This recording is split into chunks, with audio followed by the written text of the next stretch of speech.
age match. We were in Vegas. His coach wouldn't visit UFC earlier this morning. So that's the toughest, hardest playing team in America. Pretty much every night out. The last 5 years, they've got more wins than anybody else in college basketball over the last 5 years for a reason. I've got a ton of respect for how hard they play, how they do it. And, without rebounding a team like that by 9, you gotta have some tough guys on our team too. So, Mo got 16 rebounds, 5 offensive rebounds, for us to get 20 awards, against a team like that. And that's what, they got 16, which is a lot, and we give up too many. But, you look at second chance points, we outscored them by 2.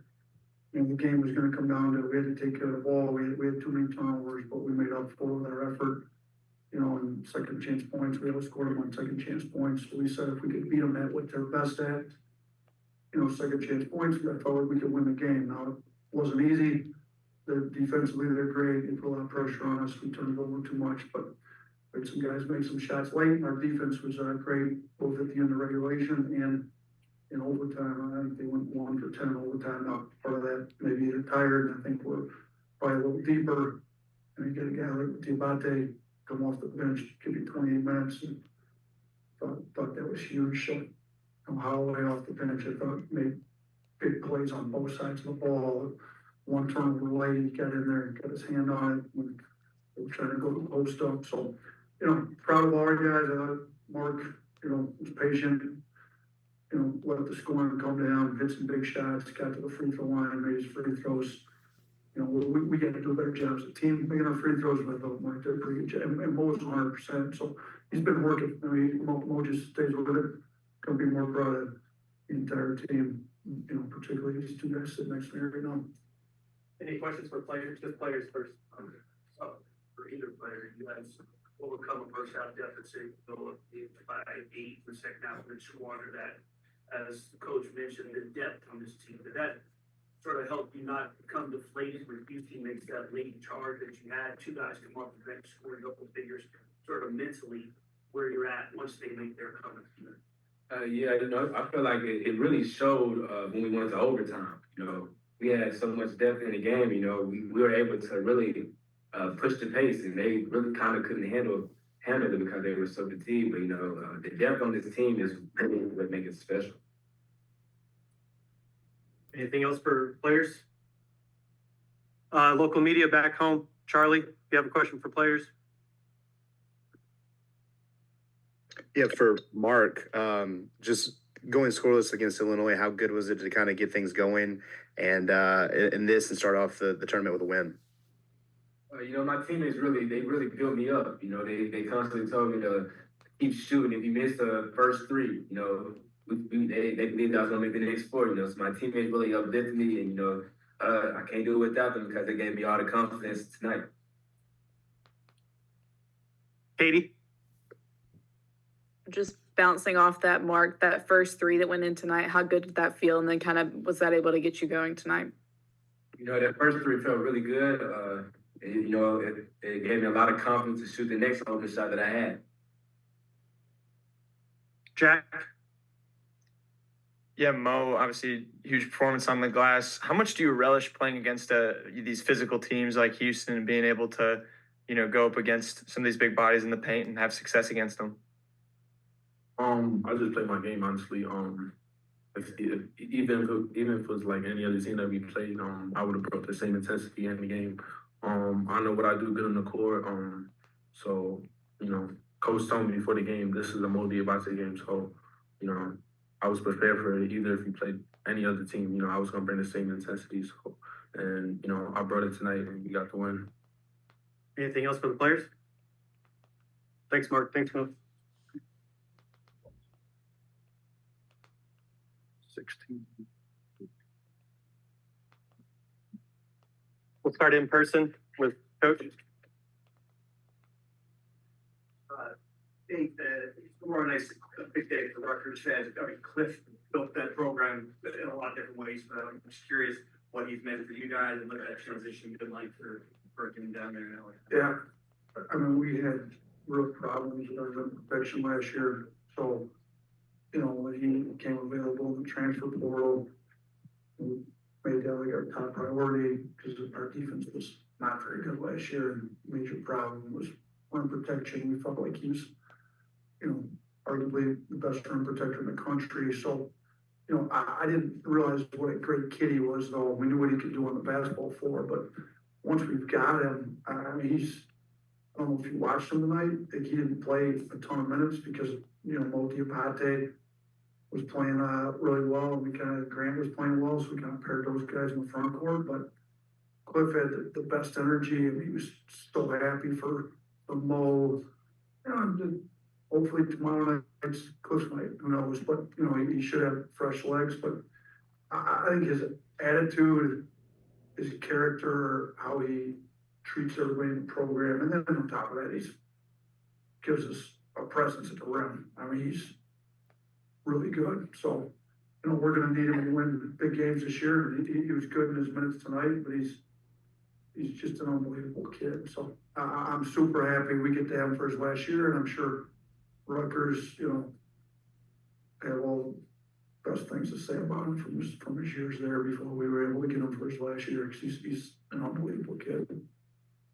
Nate, when you talk about that depth, and Mark commented, how big was Darian Reed stepping up, and I don't think anybody really expected it to come across there and come up with a big block for 20% left field team. Listen, Darion's athletic, plays hard, it's about the right stuff. He was out a lot. He had a couple different injuries in the summer and in the fall, so he wasn't able to get the reps a lot of the, like LeBaron got. LeBaron's been injury free, thankful. So, we've been trying to get Darian going. We knew he had the size to be a great perimeter defender, and we needed him tonight. I mean, he was second on the team in plus minus. He was +7, when he was in there for his 18 minutes, and we put him in to get big stops, and, he rolled with the role that we gave him tonight with being a stopper, and I thought he had a big three, there too. He finished a big one at the rim on a run. He did well, all around. I thought this was his best game, and we needed him. We don't win the game without him. So, different guys going to step up different nights, and I'm sure he's going to have a big scoring game here coming up soon, but he's just been doing whatever we need him to do to get wins, so far. 3 straight games against top 25 teams. What are you seeing in terms of progression and growth over this last few games? You know what, the Purdue game, we got manhandled a little bit. I didn't think our physicality was where it needed to be. We turned the ball over too much. The ball didn't move. I thought if we'd have brought the intensity we brought tonight to that game, it might have been a little bit different. But that's why you're playing. We like to schedule good programs. Purdue's one of the best programs in the country over the last 5 years or so, and they exposed some stuff we needed to work on. And I think what they exposed, we've gotten better at. The ball's been moving a lot better. Our post-D's been a lot better. Our rebounding, our toughness has been better. So, we were better against Illinois. Illinois is a really skilled, great offensive team. And I thought we were solid on defense for a lot of that game. Our offense was significantly better than Purdue. And now we kind of go back to a game against Houston where it's kind of just gritty, tough, physical, great defense and rebounding team, and we matched their physicality for most of the game. So now we got a Rutgers opponent. I think this is all in the top 25. This is fourth straight. They're out. They just dropped. Oh, because they lost to Kennesaw State. 2 days ago, there. Yeah, they're good. I told our team, Antoine Pedway, the head coach at Kennesaw State, was my assistant for 4 years. He did a great job. I think, maybe Rutgers are a little young. I'm sure they didn't expect Kennesaw to be as good as they were. I told them we're going to get a whole lot different version of Rutgers, I'm sure, than what happened at Kennesaw. They're super talented. I mean, both those guys are supposed to be top 5 picks. Somebody told me it looks like it from a little bit of film I've watched. I got to get back and watch a bunch of film tonight and see what they're doing. But they Coach Pikel's done an unbelievable job there. They're tough, physical, similar to Houston and some of that in that regard in some ways. We're gonna have to bring it against them again. They'll be a little bit younger with some like high level talent, with Harper and Ace Bailey. So they're good though. They're really good. We're gonna have to be ready to go tomorrow. 3 questions from Zoom. Start with Blake. Hey, Coach, just how good of a fit is Aiden Holloway for this system and just the way that he's able to push the pace, the passes he makes, his shooting, and just everything like that? Super skilled, shoots it really well, can stretch the floor, makes great reads as a point guard, can really pass the ball. You know, and he's gotten significantly better on defense. You know, we challenged him on the defensive end, challenged him to make some plays, we challenged him to rebound the basketball. He ended up with 3 rebounds, which, you know, I think he told me he's gonna have 6. So we'll take 3. He contributed to us, out rebounding him by 9, you know, but he made some tough plays. So I think he's a great fit for us with how we spread the floor out and how we value skilled, unselfish guards that can really stretch the floor with his shooting. I mean, he doesn't miss many shots when in practice. Yeah, I've seen him make some really tough shots and deep shots, and he's been great for us. 2 more, Katie. Yeah, hey Nate, how big was that sequence with about 12 minutes left where Mo had the block on one end of the floor and then Latrell hit the 3 to give y'all the biggest lead at the time? And then just overall, kind of how did Mo's defense tonight set up the offense a lot of times? I mean, Mo was great on defense, his rebounding, and, you know, his block, those 3 block shots he had. I mean, they were timely blocks. I mean, he erased some mistakes, and we talked, you know, he had a little bit of Noah Clowney in him, if you will. You know, Noah was, our defense was 3rd in the country that year. Noah was with us, and he erased lots of mistakes.